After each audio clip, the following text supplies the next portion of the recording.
Train Banaras से मुंबई जा रही होती है और ट्रेन में जो भी लोग होते हैं डिब्बे में सारे बहुत ही अच्छे बहुत ही सज्जन लोग होते हैं।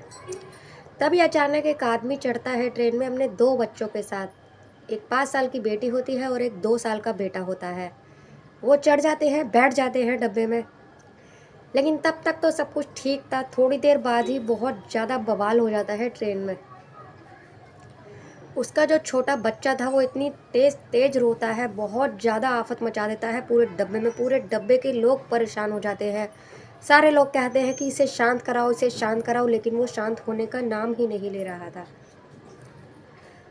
दोस्तों, वीडियो में आगे बढ़ने से पहले, बहुत ही अच्छी वीडियो है, प्लीज़ आप पूरी ज़रूर देखना। और आगे बढ़ने से पहले अच्छी लगे तो लाइक कर देना, चैनल को सब्सक्राइब कर देना, कमेंट कर बताइएगा कि आपको कैसी लगी। मैं गीता गुप्ता, स्वागत है आपका मेरी आज की एक नई सच्ची कहानी में। जय माता दी। दोस्तों, एक ट्रेन बनारस से मुंबई जा रही होती है और ट्रेन में काफ़ी सारे लोग बैठे होते हैं। जब एक आदमी चढ़ता है अपने दो बच्चों के साथ, एक बेटा होता है और एक बेटी होती है। 5 साल की बेटी होती है और बेटा होता है छोटा 2 साल का। तो वो चढ़ के बैठ जाता है। थोड़ी देर तो माहौल शांत रहता है, लेकिन वो धीरे धीरे बच्चा परेशान करने लगता है, रोने लगता है। जब वो रोने लगता है तो काफ़ी जो आसपास के लोग थे, काफ़ी अच्छे लोग थे सारे, तो उसे चुप कराते हैं। कभी कोई गोदी लेता है, कभी कोई गोदी लेता है, कभी कोई चीज़ देता है, कभी कोई चॉकलेट देता है, लेकिन वो बच्चा चुप नहीं होता किसी से भी। उसका बच्चे का बाप भी उसे देख के रोने लगता है कि मेरा बच्चा चुप क्यों नहीं हो रहा। वो भी बहुत परेशान हो जाता है। दोस्तों, उसके सामने ही एक लड़की बैठी होती है जो कि 25-26 साल की होती है। कोमल नाम होता है उसका। और जो वो आदमी होता है जिसके वो बच्चे होते हैं, उसका नाम सचिन होता है। दोस्तों, वो जो लड़की होती है कोमल, बहुत देर बाद थक हार के जब किसी से बच्चा शांत नहीं होता तो वो उठकर बच्चे को ले लेती है और शांत कराती है। बच्चे को कंधे से लगा लेती है, सीने से लगा लेती है और चुप कराती है बच्चे को। तो थोड़ी ही देर में बच्चा चुप हो जाता है। चुप हो जाता है तो ट्रेन का माहौल, पूरी गाड़ी का माहौल शांत होता है और सभी आराम करने लगते हैं। दोस्तों, ऐसे ही करते करते बच्चा सो जाता है। सो जाता है दोस्तों। जब सोने के बाद आधी रात को 1-1:30 बजे बच्चा फिर रोने लगता है। ज़ोर ज़ोर से बच्चा रोने लगता है। तो वही, जब तो वो अपने उसके पापा के पास सुला देती है, उसको दे देती है उसके बच्चे को, लेकिन वो जब ज़ोर ज़ोर से रोने लगता है तो पूरी गाड़ी का माहौल फिर से अशांत हो जाता है।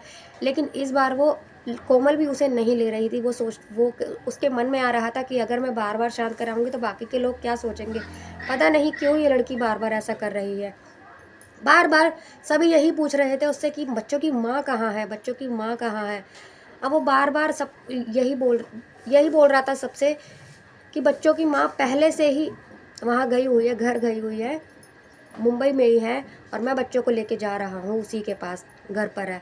तो सब कहते हैं ये कैसे कि अकेली माँ चली गई और बच्चों को छोड़ के चली गई है। तो वो बोलता है कि मैंने बोला था उसको कि छुट्टी मिलेगी तब हम चलेंगे साथ में, लेकिन उसको सब्र नहीं हुआ। वो गुस्से में चली गई अपने घर और अब मैं बच्चों को लेके उसके पास जा रहा हूँ। सबको थोड़ी अजीब लगी उसकी बात, लेकिन सबको माननी पड़ी। लोग कर भी कह सकते थे। ऐसे ही निकलता गया। सुबह 4 बज गए बच्चे को रोते रोते, लेकिन वो बच्चा शांत नहीं हुआ। हार कर फिर वो उठती है कोमल और उसे लेती है, फिर से उसे चुप कराती है धीरे धीरे, और वो फिर से बच्चा चुप हो जाता है। इस बार कोमल कहती है कि आप बेटी को लेकर सो जाइए, इसे मैं अपने पास ही रखती हूँ। दोस्तों, ऐसा ही होता है। वो उसे लेकर सो जाती है अपने पास और उसकी बेटी उसके ही पास रहती है। दोस्तों, फिर सुबह 7 बज जाते हैं। 7 बजे आँख खुलती है सबकी, तो उसका बच्चा खेल रहा होता है। उसके कपड़े भी चेंज हो गए होते हैं।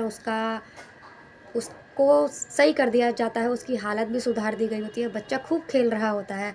तो वो कहता है, खुश हो जाता है। उसका पिता कहता है, अरे ये क्या, ये तो बड़ा खुश हो रहा है, लग ही नहीं रहा कि ये इतना रो रहा था रात को।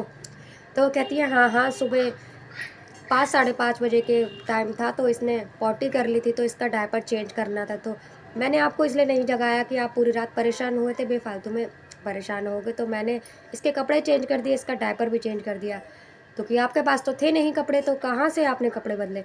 तो कह रही, मुझे पता था जब बैग आपके पास है तो बैग में ही कपड़े होंगे, इसीलिए मैंने आपको बिना जगाए उसमें से कपड़े निकाले और इसके चेंज कर दिए कि आप अपना सामान चेक कर लेना, कुछ सामान इधर उधर ना हो गया हो। तो वो कहता है, अरे नहीं नहीं, कैसी बात कर रही हैं आप। दोस्तों, ऐसे ही चलता है। जब उसका मुंबई का टाइम आ जाता है तो वहाँ उतर जाते हैं, ट्रेन पर उतरते हैं, तो बच्चे बहुत ही उससे घुल-मिल गए थे। जो बेटी थी उसकी, वो भी आंटी आंटी कर कर बहुत उससे प्यार करने लगी थी और वो भी बच्चों से बहुत प्यार करने लगी थी। तो जब ट्रेन से उतरते हैं तो कहती है कि आंटी आप हमारे साथ चलो, तो वो कहती है कि नहीं बेटा, मुझे अपने घर जाना है। तो ऐसे ही दोस्तों वो चले जाते हैं, सेल्फ़ी लेती है बच्चों के साथ, फिर वो अपने रास्ते चले जाते हैं, वो अपने रास्ते चले जाते हैं। फिर जो सचिन होता है वो अपने घर जाता है, बहुत बड़ा घर होता है उसका। घर जाता है दोस्तों, उसके छोटे-छोटे बच्चे होते हैं, घर पर उसके माँ-बाप होते हैं। घर काफ़ी बड़ा था और जो उसका काम होता है सचिन का, वो टाइल पत्थर का होता है, उसका अपना काम होता है। तो वहाँ जाकर वो अपने माँ-बाप को बता ही रहा होता है कि माँ, रास्ते में बच्चों ने बहुत परेशान कर दिया। और एक लड़की थी, उससे बोलने से पहले उसकी बेटी सारी बातें बता देती है अपनी दादी को, अपने दादी-दादा को। तो बात कर ही रहे होते हैं सब, ऐसे 2 दिन निकल जाते हैं। 2 दिन बाद अचानक से उसका फ़ोन आता है। कोमल का फ़ोन आता है सचिन के फ़ोन पर। जैसे ही वो फ़ोन उठाता है, वो चौंक जाता है। वो कहता है, "अरे आप?" वो पूछती है कि आप बच्चे कैसे हैं? तो वो कहता है, "बच्चे ठीक हैं, आप बताइए आप कैसे हैं? और आपके पास तो मेरा नंबर था नहीं, आपके पास मेरा नंबर कहाँ से आया?" तो वो कहती है कि मैं आप जब सो गए थे तो मैं बच्चे को कार्टून दिखा रही थी, कार्टून दिखाते-दिखाते नेट नहीं चल रहा था, तो किसी के पास कॉल करो तो नेट चलने लगता है, तो मैंने आपके फ़ोन से अपने नंबर पे कॉल कर ली थी, इसीलिए मेरे पास आपका नंबर था। बच्चों की बहुत याद आ रही थी, तो मैंने सोचा एक बार कॉल कर लूँ। मैं पहले भी करना चाहती थी, लेकिन मैंने सोचा कि आप क्या सोचोगे, इसलिए कॉल नहीं किया। तो वो कहता है कि नहीं, नहीं, ये तो बहुत अच्छी बात है, आपका बहुत-बहुत धन्यवाद, आपने बहुत मेरे बच्चों को सँभाला। तो ऐसे ही बात करती है, वो कहती है, "क्या मैं आपके घर आ सकती हूँ, बच्चों से मिल सकती हूँ?" तो वो कहता है, "अरे, अरे! ये कैसी पूछने की बात है, आपका बहुत-बहुत स्वागत है, आपका बहुत-बहुत एहसान होगा मेरे ऊपर कि अगर आप आओगी मेरे घर पे।" तो दोस्तों दूसरे दिन 8 बजे ही वो उसके घर पहुँच जाती है। सभी उसका इंतज़ार कर रहे होते हैं, बच्चे भी बहुत खुश होते हैं, उसके माँ-बाप भी उसका इंतज़ार कर रहे होते हैं। दोस्तों वो आ जाती है, बहुत अच्छे से उसका वेलकम किया जाता है, बहुत अच्छे से उसको बिठाया जाता है, बहुत अच्छे से स्वागत करा जाता है उसका। तो उसे बिठाया जाता है, फिर वो उसके माँ से बात करने लगती है, पूछने लगती है उसकी मम्मी के बारे में कि आंटी जी बच्चों की मम्मी कहाँ है? तो वो कहती है कि क्या बताऊँ बेटा, अब तू इतनी अपनी बन गई है तो तुझे बता ही देती हूँ। तो कहती थी कि उसका रोज़ का लड़ाई का था, मेरे बेटे की शादी हुई है और रोज़ की उसकी लड़ाई थी, रोज़ लड़ाई करती थी। कहती थी अपने माँ-बाप को छोड़ दे, माँ-बाप को अलग छोड़ दो, और आए दिन कलेश करती थी मेरे बेटे के साथ, मेरा बेटा सीधा-साधा है। तो इसीलिए वो ज़िद करती थी, मेरे बेटे ने उसकी बात नहीं सुनी। हर बार मायके जाती थी, हम उसे मायके भी भेजते थे, हर बात उसकी पूरी करते थे, घर में लड़ाई ना हो, अशांति ना फैले, इसलिए हम चुप हो जाया करते थे, लेकिन वो चुप नहीं होती थी। हर बार मायके जाती थी, आ जाती थी, लेकिन इस बार जब वो गई थी तो कह रही थी, "आके अपने बच्चों को ले जाओ और मैं नहीं आऊँगी अब।" तो मेरा बेटा गया था उसे मनाने के लिए, बनारस वहीं गया था। तो इसलिए वो वहाँ गया तो वो भी नहीं मिली, वो कहीं और चली गई है और बच्चे मिले थे वहाँ पर, तो बच्चों को लेके आए, क्योंकि इन्होंने तो ट्रेन में ऐसे कहा था। तो वो कह रहा, तो मैं क्या कहता ट्रेन में सबके सामने कि मेरी पत्नी चली गई मुझे छोड़ के, बच्चों को छोड़ के, इसीलिए मैंने झूठ बोला था। तो ये सुनकर वो हैरान रह जाती है, वो कहती है कि मुझे तो यकीन ही नहीं होता, इतने प्यारे बच्चे हैं और उन्हें छोड़कर इनकी माँ जा भी सकती है, मुझे तो सोच के भी नहीं लगता कि ऐसा हो सकता है। तो दोस्तों ऐसा ही होता है बात। तो वो पूछता है उससे, सचिन पूछता है कि तुम क्या काम करती हो? वो कहती है, मैं कोई काम नहीं करती, घर पे ही हमारा पैकिंग का काम आ जाता है, मेरी मम्मी-पापा हैं, भैया-भाभी हैं, भैया जॉब करते हैं और हम सब घर में पैकिंग का ही काम करते हैं, बाकी वैसा कोई बाहर काम नहीं करती मैं जाके। तो वो उससे कहता है कि अगर तुम बुरा ना मानो तो कुछ दिन तक, मेरे बच्चों को अभी आदत नहीं है बिना माँ के रहने की, तो तुमसे हिल-जुल गए हैं आपसे, अगर तुम बुरा ना मानो तो कुछ दिन यहीं रुक कर मेरे बच्चों की देखभाल कर सकती हो, क्योंकि मुझे काम से फुर्सत नहीं मिलती। तो वो कहती है, छोड़ के जाने का तो मेरा भी मन नहीं है, लेकिन मेरे लिए मेरे लड़का देख चुके हैं और नवंबर में मेरी शादी है। अगर आप मेरे मम्मी-पापा से बात करोगे तो वो मान जाएँगे, मैं भी उनको बोलूँगी तो वो मान जाएँगे, आप उनसे बात कर लो। तो ऐसा ही होता है, उसके सचिन के माँ-बाप और सचिन, उसके बच्चे, गाड़ी, उसके पास अपनी गाड़ी थी, किसी चीज़ की कमी नहीं थी, सचिन के पास अच्छा मकान, सब कुछ था।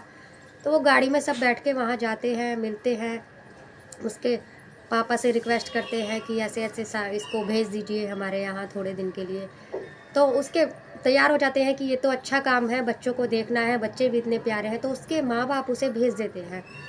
दोस्तों वहाँ भेज देते हैं, ऐसे-ऐसे करके 2-3 महीने निकल जाते हैं वहाँ रहते-रहते। बच्चे भी उससे बहुत प्यार करते थे और उसके माँ-बाप भी उससे बहुत प्यार करने लगे, माँ-बाप की बहुत सेवा करने लगी, देखने लगी, हर चीज़ टाइम पे। और सचिन का भी काम कर देती थी, जो मतलब कहने से बात पहले ही एक-दूसरे की बात समझ जाया करते थे। और इधर इसका टाइल पत्थर का काम था, तो इसने भी कोमल के घर पे टाइल पत्थर, टाइल वगैरह उसका घर सारा अच्छा कर दिया था। वो लोग पैसे देते थे लेकिन ये पैसे नहीं लेता था, बल्कि और कहता था आपने तो मुझ पे एहसान करा है, अपनी बेटी को मेरे घर पर भेजकर मेरे बच्चों को देख रही है वो। ऐसे ही करके जब शादी अक्टूबर आ गया, अक्टूबर आने के बाद में नवंबर में उसकी शादी थी, तो वो कहती है कि जैसे-जैसे शादी पास आ रही थी, 1 महीना रह गया था, तो उसके माँ-बाप भी उदास हो जाते हैं, सचिन भी उदास हो जाता है, वो खुद भी उदास हो जाती है कि अब मुझे यहाँ से जाना पड़ेगा। तो ऐसे ही उसकी माँ जो होती है, वो कहती है कि बेटा तूने हम पे बहुत एहसान करा है और तेरे दूर जाने के नाम से ही सोच के ही हम डरने लगते हैं। अगर तू मुझ पे एक एहसान करे तो कर दे। तो वो कहती है कि आंटी जी क्या? तो वो कहती है कि तू मेरे बेटे को तो जानती है सचिन को, तू अगर मेरे बेटे से शादी कर ले तो बहुत बड़ा एहसान होगा। बहुत अच्छा है मेरा बेटा, तूने भी देखा है, बहुत सीधा-साधा है। बस ये छोटे-छोटे बच्चे हैं, ये भी तेरे से बहुत प्यार करते हैं। दोस्तों ऐसा सुन के वो उसके गले से लग जाती है, उसकी माँ के गले से। वो कहती है कि आंटी जाना तो मैं भी नहीं चाहती, लेकिन मेरे माँ-बाप ने मेरे लिए लड़का देख रखा है, मेरी शादी है अगले महीने। अगर आप मेरे मम्मी-पापा से चलकर बात करिए, तो वो मान जाएँगे, इतने भी बुरे नहीं हैं मेरे मम्मी-पापा। दोस्तों मिले तो काफ़ी बार थे ये दोनों फैमिली, लेकिन इस बार जब वो मिलने जा रहे थे तो किसी और वजह से जा रहे थे। सारे गाड़ी में बैठते हैं, फिर से वहाँ जाते हैं, मिल के बैठते हैं, तो फिर उनकी माँ जो होती है उसके पिता से बात करती है। और इधर कोमल भी अपनी भाभी के पास जाती है, उससे कहती है कि भाभी मुझे इस परिवार में बहुत खुशी मिली और ये परिवार बहुत अच्छा है, मैं शादी करना चाहती हूँ यहीं से, प्लीज़ आप मम्मी-पापा से बात करिए, आपके मम्मी-पापा बात नहीं टालेंगे। दोस्तों फिर उधर से उसकी भाभी भी आ जाती है, इधर ये भी उसके मम्मी-पापा से बात करती है, उसकी भाभी भी कहती है कि कोमल वहाँ खुश रहेगी और कोमल खुद चाहती है शादी करना।